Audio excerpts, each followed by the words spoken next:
From MTN News, you're watching Montana This Morning.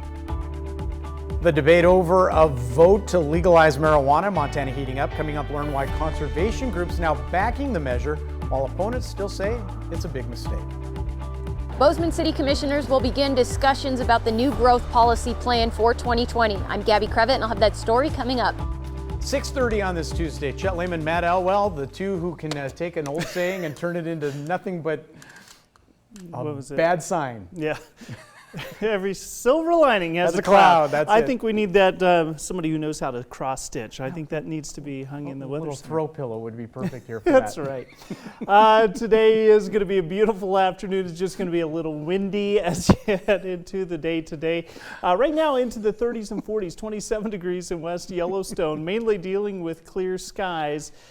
We are going to see these temperatures take off into the afternoon, mid to upper 70s for the day today. Wind speeds in that 10 to 20 mile an hour range. We do have that fire danger for the area. That's that silver lining that has the cloud. There it is. That's right there. it. Yep. We'll talk more about your forecast coming up in just a few minutes. Thank you, Cloudy McElwell. 6:31 now, with ballots set to go out to many Montana voters this week. The campaign over marijuana legalization is continuing to heat up. MTN's Jonathan Ambarian reports on new groups that are getting involved and on the money that's being spent. In Helena Monday, several conservation organizations gathered to throw their support behind a proposal to legalize recreational marijuana in Montana. They pointed to the revenues it could raise for public lands.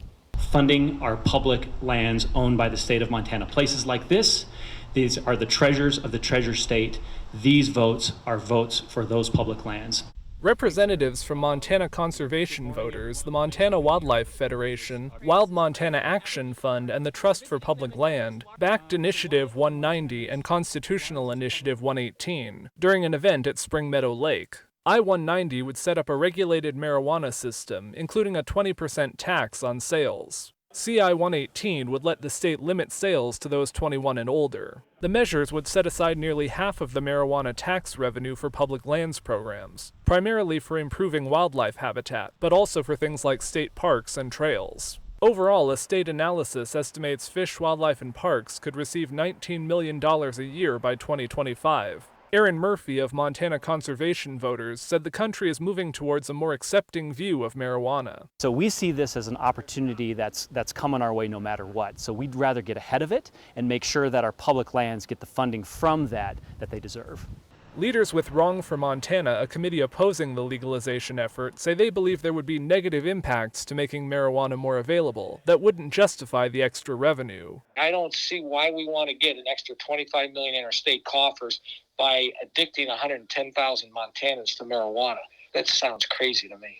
According to recently filed financial documents, New Approach Montana, the group behind the legalization initiatives, raised another $1.8 million in the last month. Much of that funding came from a national group called the North Fund, which has given nearly $5 million to the effort. Wrong for Montana filed finance documents for its first month. It brought in just over $78,000, including from groups like the Montana Family Foundation and Montana Contractors Association. It has spent much of that on billboards and digital ads. And Montanans can expect to see more about these initiatives in the coming weeks. New Approach Montana has already spent several $1 million reserving TV ad time for the month of October. In Helena, Jonathan Ambarian, MTN News. Just as a reminder, ballots set to be mailed to most voters in Montana on Friday. Staying on politics, Democratic U.S. House candidate Kathleen Williams reports that she's raised $2.3 million in the past 3 months, almost doubling her total for the entire campaign. Williams is locked in what's expected to be a close race with Republican State Auditor Matt Rosendale for Montana's only U.S. House seat. Williams has now raised $4.7 million. Rosendale not yet released his fundraising total for the 3 months ending September 30th. Rosendale had raised $1.9 million through the end of July. Closer to home now, it's time for the Bozeman City Commissioners to approve a new growth policy for the city. Dean's Gabby Crevitt has a preview on tonight's Bozeman City Commission meeting. There's no question about it. The city of Bozeman is growing and needs to adopt a new growth policy plan. And on Tuesday evening, commissioners will meet and hold a workshop that will bring them one step closer to adopting a new plan. On Tuesday evening, city staff will present their report on Bozeman's community plan for 2020. It's a blueprint of the city and its projected growth, using core values and goals to plan for future development. This document ties together a lot of other planning work that the city does, parks, transportation, water, sewer, etc., and is a significant influence on the rules that the city sets that affect all of us from day to day. According to the City of Bozeman, new growth policy guides development of regulations, annexation, infrastructure installation, funding, as well as budget priorities. One thing the community says they value is open space and parks and trails. So when we're working with subdivision design or the city commission is working on budgets, that becomes an influence in that decision making about where the priority should lie. The Planning Board has a draft of the new growth policy, but there are still some questions up in the air for commissioners. The city says they've held numerous events for the public to be a part of the process, and there's still an opportunity for more public comment, starting with the workshop being held on Tuesday night. Folks can send in comments or questions to agenda@bozeman.net, and those will be forwarded to the City Commission and be part of the project. Commissioners will meet online starting at 6 p.m. All members of the public are invited to join. Reporting in Bozeman, Gabby Crevitt, MTN News. By the way, Gabby says Bozeman's community development manager says the final growth policy plan likely to be voted on in November. Well, as we try to get through this pandemic, doctors also preparing for the flu season. They're urging everyone to get their flu shot and are bringing attention to a higher dose vaccine.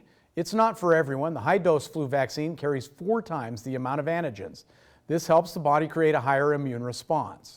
Hopefully, if they're exposed to the flu virus, they have a good immune response and they can fight it without getting sick or with getting sick with only minimal symptoms.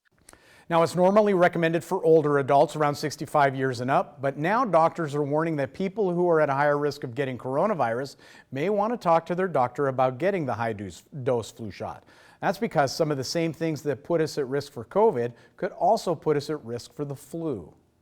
So some of the same things, underlying illnesses, whether it's diabetes, high blood pressure, cardiac disease, any of these other diseases, make us more susceptible to both coronavirus and influenza. Now, if you fall under this group, make sure to call your pharmacy or provider first to make sure they carry the high-dose flu vaccine. Dr. Mark Montano says he does not foresee this vaccine running out this year. It's important that everyone get a flu shot, even if they're not considered high risk for coronavirus. It is 6:37 now. We're going to take a quick break. When we come back, fewer Americans than ever say they will be willing to get a coronavirus vaccine shot. Coming up, what doctors say that means for fighting the pandemic. But first, here's Gail King with a preview of what's coming up at 7 on CBS This Morning. Good morning to you. Ahead on CBS This Morning, President Trump, as you've heard, is back in the White House today. Dr. John LaPook and Dr. David Eggers discuss the decision to release the president from Walter Reed Medical Center and what lies ahead in his recovery. Also, Pete Buttigieg joins us, a former Democratic presidential hopeful. We'll talk about his new book. It's called Trust, his role in the Biden-Harris campaign. What's he doing? And the president's battle with coronavirus. He's talking about that, too. And first on CBS This Morning, the daughter of martial arts legend Bruce Lee shares the movie star's philosophical side and how his legacy lives on today. We all remember those good Bruce Lee moves. We'll see you at 7 o'clock on the dot.